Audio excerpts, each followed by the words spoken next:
All right, so you want to improve your life and become your ideal self in whatever sense that means to you. In this video, we're gonna walk you through a few exercises to help you, one, gain clarity on who that is, and two, help you actually make tangible progress towards that person. So go ahead, grab a pen and some paper, iPad, whatever, and get ready to take some action. Before we begin with the actual exercise, think about this. If you want to become an ideal version of yourself, yet you have no idea who that is, it's gonna be really hard to make that happen, right? Dreams that have not been dreamt hardly come true. So what we really first want to do is understand that this is an action worth taking, okay? Gaining some form of clarity on that ideal version of ourselves. Granted, I understand 10, 20 years, whatever from now, it's gonna be really hard to pinpoint exactly who you wanna be, but the idea is to get some sort of specific clarity on who that is so that you can work backward to right now and have an easy to implement plan of how do I turn this behavior into a habit. Okay, that's the ultimate goal that we wanna do, is create behaviors into habits. So let's get started. First thing we want to do is figure out what's that future point. Okay, is it 10 years from now? Is it 20? Is it 50? What's a realistic amount of time for you to achieve your ideal life? Okay, and let's be realistic here so that we're not trying to set ourselves up for failure by saying, okay, in a year from now, I'm going to have X, Y, and Z ready to go. Okay, change takes time and effort. So let's give ourselves a chance, start 10, 15 years from now. And then what we'll do is work backward. Okay, so what does your family life look like? Your friends, where are you living? Do you have a dog or a cat or no animals? Are you traveling? These types of things are what we're gonna confront in that time scope. And then what we'll do is really start small, okay? So get a general idea of what that might be. Write down, do I have a partner? Am I living with someone? How much money am I making per year? Do I even have a job? What are all of these realistic ideals that you see for yourself? Now, once you have a general idea, we're not getting too specific, just some bigger components right now. Once you have that, we're gonna start with an ideal day. So what is a day, let's call it a Wednesday, the most average day possible. What does that day look like for your ideal life? Okay, and maybe let's even start before you wake up. Let's start with the night before. What time are you going to bed? Have you just gone out drinking, or are you trying to stay really awake and prepared so that you can perform well on this Wednesday? Write down that kind of nighttime that got you started for this day. And let's think this day is like, it's an amazing typical day. So this is an average day. It's not you're on vacation, nothing like that. This is a specific normal day, okay? What time are you waking up? Are you using an alarm or just letting your body wake up naturally? Are you immediately getting to work? Are you hanging out with your partner? Are you going on a walk? What are the actions you're taking? What are the behaviors, literally in order, planning out by time or not, your ideal day? And this is as average as possible, as typical as possible, but it's your best version of that, okay? So what are you doing on a regular basis? And feel free to pause at any time. We're not going anywhere. I know it's a little bit difficult to watch and feel like you're gonna miss out, but you just click pause and I'm gonna be right here. Once you've got that ideal day figured out, before we even move to the week, I want to do a quick look back at the day you just did. What of these behaviors feels like, that's actually not my ideal self. That's not who I really want to become. That's just from someone else who said it, or my parents or friends' pressure to do that. Like, what's something that already feels incongruent to who you want to become? If there's nothing, great. If there is something, go ahead and change it, right? We're in no rush here. We just want to plan out what that ideal day looks like. Okay, now that we've got that, let's widen the scope just a little bit to figure out what that week is gonna look like. Okay, so we just did a Wednesday. Let's do Monday through Friday, Saturday, Sunday, or group it however you want. Maybe you do 4-day work weeks. Maybe you're not working. Whatever that might be, let's figure out for each day, what does it look like? Are you going on a trip every weekend, maybe? Or are you trying to do something on a weekly basis that you're not trying to do on a daily basis?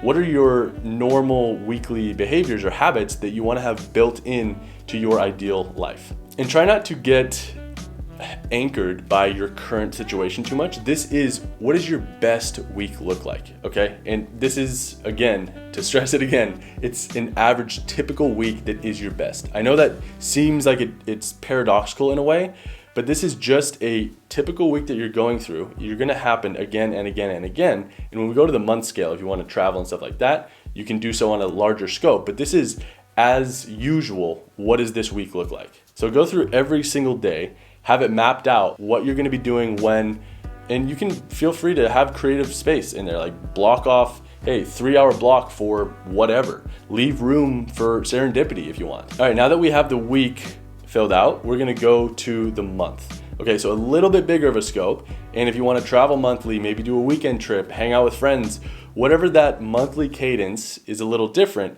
like go ahead and plug those differences into your month. And this one should be a little bit quicker because the day and the week are a little bit more granular. This is a little bit wider scope. Take your time with it, but it should be a little bit quicker. Okay, now that we have the month, let's see if we wanna do a quarter, like every 3 months or so. If that's you, go ahead. If you want to just skip to the year, let's do that.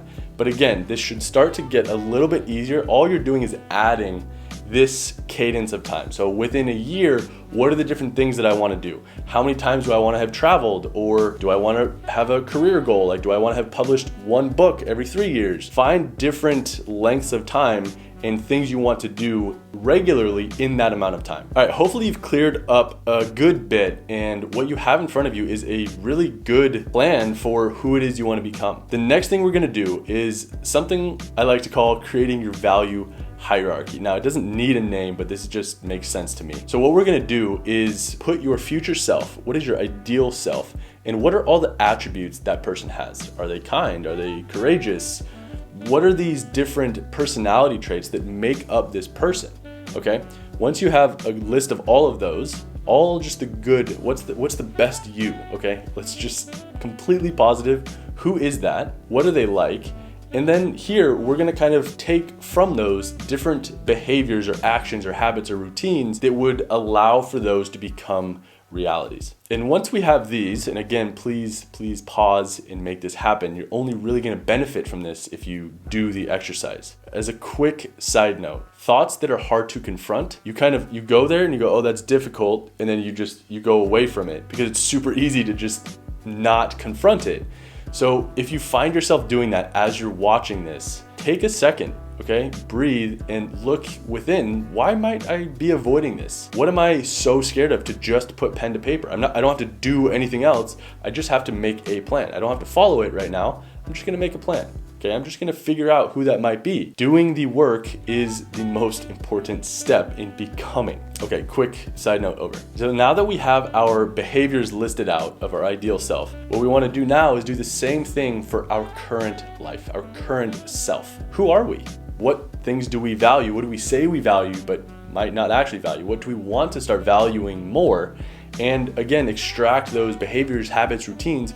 What are things you do that are good and or bad? And go ahead and label these now, because I know point B was all good stuff.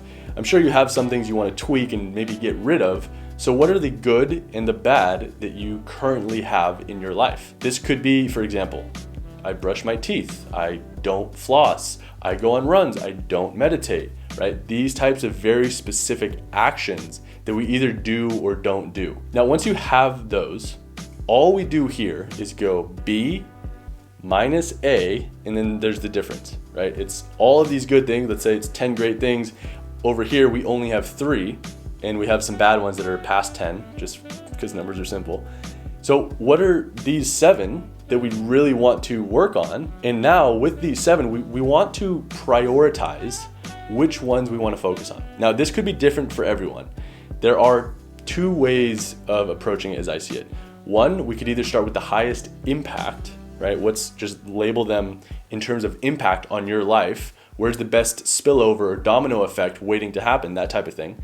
Or we could literally start with the easiest. So maybe we create momentum like that. I'm sure that everyone's personality is gonna push them in one way or another, or maybe a third way that I'm unaware of. Go ahead and rate these in terms of importance for you to start. Because what we wanna do here is really get clear on which one of these are we tackling today. This is our ultimate goal. I don't even worry about 2 through 7 until I've completed 1. Now, while you're prioritizing these, I want to go over a quick example about Benjamin Franklin. So, very successful person. I don't want to knock him because he did a lot of good stuff, but he, by his own measure, did not complete moral perfection, or didn't attain, there we go, moral perfection. What he did was he had these 11 virtues that he wanted to make become part of him. The way I see it, his breakdown was because he tried to focus on all of them simultaneously. Even though he said he focused on 1 per week and then moved, that's kind of point number 2 of the breakdown, is he focused for an arbitrary amount of time and then moved to the next one and then moved to the next one. But he was evaluating himself on all 11 the entire time. That evaluation in and of itself splits your focus, splits your attention. If we look at progress in terms of making a behavior turn into an automatic unconscious habit,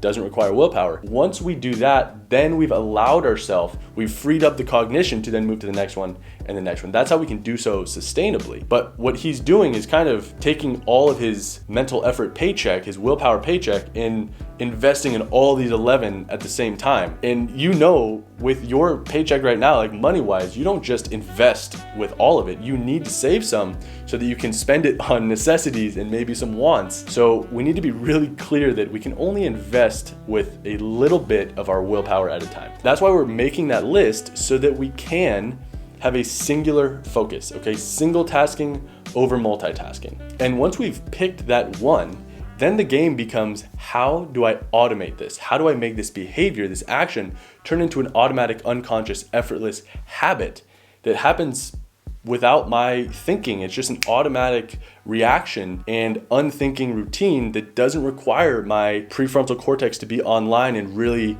conscious and aware of what I'm doing, right? That's how we leverage the unconscious system and habit formation. And lucky for you, I have a free course on habits, what they are, why they're important, how they work, so that we can take that singular behavior and make it become a habit, okay? Behaviors cost willpower. Habits are free in terms of willpower. So if you're ready to put some more pen to paper and make that priority become a reality, then go ahead and check the link in the description and we will see you in there.